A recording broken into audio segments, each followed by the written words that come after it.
Welcome in, everyone. It is March 5th today. Coming at you, I am Daniel Brackett, one of the hosts of Full Time Roundup, and I am here with another team of the week. We have workshopped the name from XI of the week to team of the week just to make it sound a little bit better, but that's neither here nor there. If you're listening today on YouTube, go ahead and give this video a like and subscribe to the page. We dropped a podcast Sunday. We dropped the betting show, DB's Best Bets, yesterday as well. So go check out those videos. But let's jump right into it. So starting out here for goalkeeper, we play a 3-4-3. These are the players that stood out this week, not only statistically, but just performance-wise that were easy on the eye. So starting out with goalkeeper, Gigi Donnarumma, he kept a clean sheet against Monaco, made some, I think, 6 saves and was fantastic in getting that well-earned draw for PSG. To start the back line, Axel Disasi scored the game-tying goal at the death as Chelsea tied Brentford 2-2.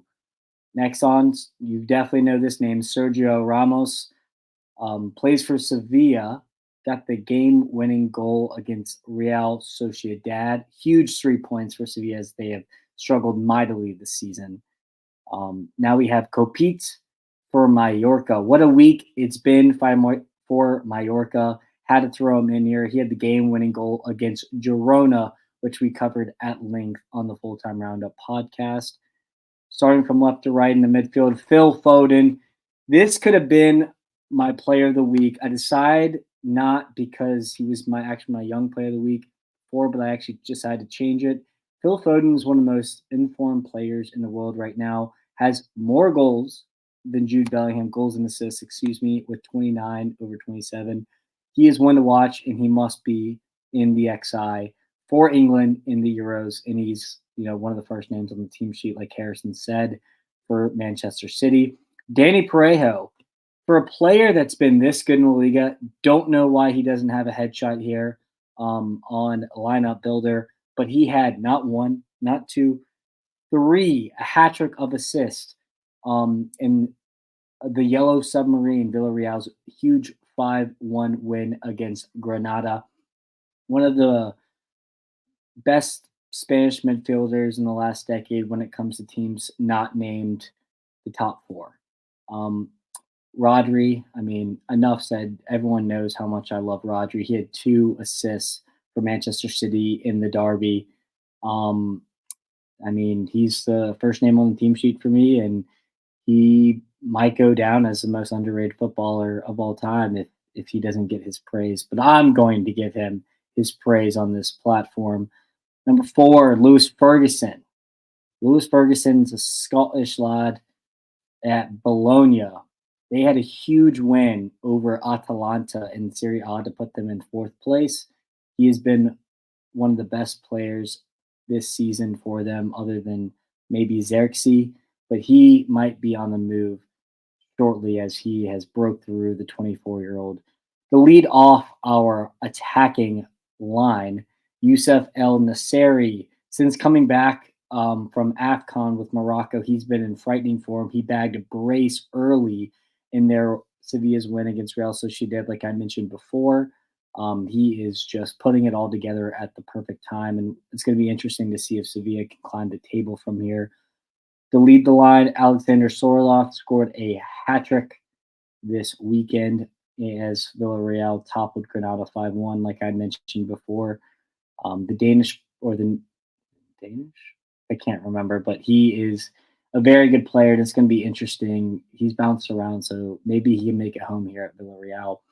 And then the last player for the team of the week, Sehu Girassi, the Guinean, made it a brace in their huge away win over Wolfsburg to keep that 3rd place spot in the Bundesliga. He has now 20 goals this season, his best tally. He has a low release cost, and he will be on the move this summer. I'd love to see him at West Ham, but he might be able to do better than West Ham, so we'll see. Now we have the player of the week first, Vinicius Jr.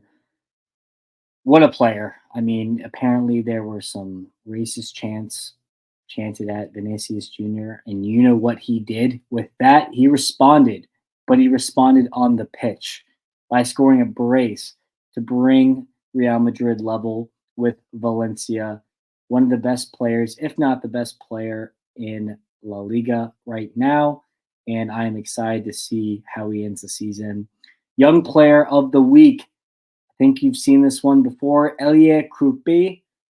He is 17 years old. 17. He turns 18 in July. He plays for Lorient, and he scored a goal off the bench. As a 17-year-old, he has 5 goals and 3 assists. I mean, he might get double-digit contributions by the end in a top 5 league in Europe.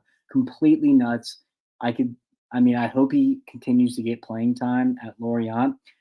I wouldn't say now is the time to make his move to somewhere else because of PT and let him develop, but he is one of the brightest prospects in France right now. And then the coach of the week. This is our second edition of the coach of the week, and I had to give it to none other than Eric Roy. There's probably a French pronunciation that's better than that, but he is the coach of Brest, who, after almost getting relegated this year or last year in Ligue 1, is now in second place, second, and he has a nice gap between him and Monaco.